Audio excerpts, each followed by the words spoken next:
بسم الله الرحمن الرحيم. وإذا سألك عبادي عني فإني قريب أجيب دعوة الداعي إذا دعان.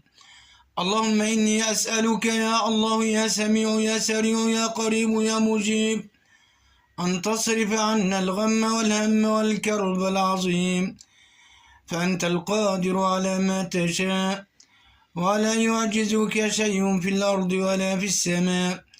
يا الله يا قوة كل ضعيف، يا الله يا عزة كل ذليل، يا الله يا قوي يا متين، لا إله إلا الله، عالم الغيب والشهادة الكبير المتعال ذو العرش المجيد فعال لما يريد.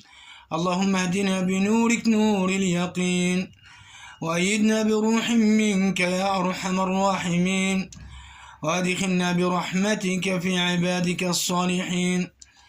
اللهم يا من أهلك عادا الأولى وثمود فما أبقى، وقوم نوح لما ظلموا إنهم كانوا هم أظلم وأطغى، يا مهلك الظالمين وقاسم ظهور الجبارين، يا شديد البطش يا أليم الأخذ، يا من قوتهم فوق كل قوة وقدرتهم فوق كل قدرة، أسألك باسمك الذي قذفت به الرعب في قلوب المعتدين وقطعت به دابر القوم الظالمين، أن تنزل بأسك بالباغين من بغوا على إخواننا المستضعفين في فلسطين.